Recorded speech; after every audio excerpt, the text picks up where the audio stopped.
सर्वशक्तिमान पिता, धन्यवाद आज के सुंदर वचन के लिए। परमेश्वर होने दे आज का वचन हर एक के जीवन में कार्य करे, हर एक को बड़ी बरकत दे पिता, आशीष कर, यीशु नाम से मांगते हैं, आमीन।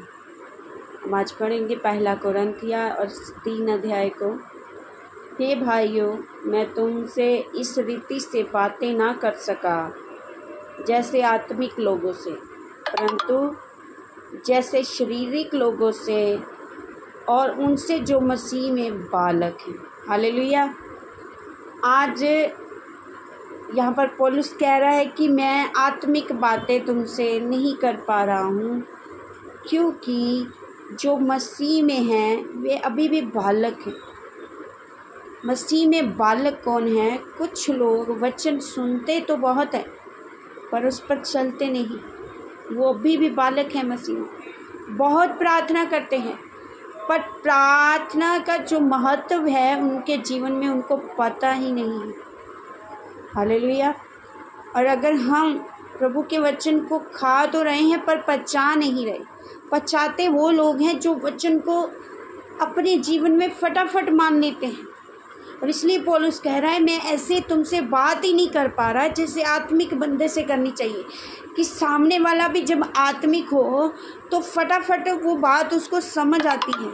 पर एक तरफ आत्मिक बैठा है, एक तरफ शारीरिक बैठा है, तो वो बात बन ही नहीं रही है, कोई रिजल्ट ही नहीं निकल रहा मसीह में। आगे लिखा है, मैंने तुम्हें दूध पिलाया, अन्न ना खिलाया, क्योंकि तुम उसको नहीं खा सकते थे। हालेलुया। कि अभी तक उन्होंने हैवी यानी कि जो रोटी खाना शुरू नहीं किया, उन्होंने वचन को गहराई से लेना शुरू नहीं किया। वो हल्का हल्का ही खाना चाहते हैं, वो सिर्फ सुनना ही पसंद करते हैं, वो चलना ही नहीं चाहते। जो लोग परमेश्वर के वचन को सिर्फ सुनते ही जा रहे हैं, सुनाते ही जा रहे हैं, खुद अपने जीवन में उसको ले नहीं रहे, वो अभी तक बच्चे हैं प्रभु में। वो आत्मिकता उनके अंदर नहीं पाई जाती। आगे लिखा है 3 वचन कहता है, क्योंकि अब तक शारीरिक हो, इसलिए कि जब तुम में डाह और झगड़ा है तो क्या तुम शारीरिक नहीं, क्या मनुष्य की रीति पर नहीं चलते। हालेलुया। यानी कि वो लोग वचन भी पढ़ते हैं, डाह और झगड़े उनके जीवन में ख़त्म ही नहीं हो रहे, शरीर के काम ख़त्म ही नहीं हो रहे। उनको जब चर्च आते हैं तो वचन याद आ जाता है, प्रार्थना करना याद आ जाता है। जब चर्च के बाहर होते हैं तो उनको ये याद आ जाता है कि मैंने वो रीति रिवाज भी याद आ जाते हैं उनको। उन्होंने दिन त्योहार भी मनाने होते हैं, उन्होंने फेस्टिवल भी सारे अटेंड करने होते हैं, उन्होंने संसार के काम भी करने होते हैं। वो लोग 2 कश्तियों में सवार हैं। और कभी भी आज तक किसी ने देखा है कि 2 कश्तियों में सवार बंदा कभी डूबा ना हो? यानी कि अगर आप संसार को भी अपने पास रखना चाहते हैं और प्रभु को भी रखना चाहते हैं तो आप कभी भी पार नहीं लगेंगे, आप कभी भी आत्मिकता में नहीं बढ़ सकते। आप सिर्फ दूध पीने वाले बालक ही बने रहेंगे, क्योंकि जब तक ये शरीर के काम हमारे जीवन से ख़त्म नहीं होंगे हम प्रभु की वचन की महत्वता को नहीं जाने पाएंगे। हालेलुया।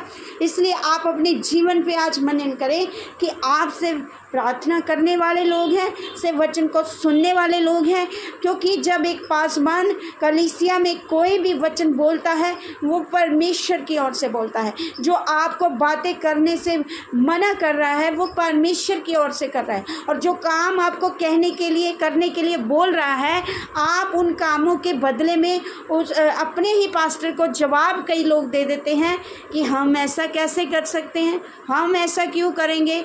वो लोग अभी तक बच्चे हैं, आत्मिकता उनके अंदर जीवन में नहीं है।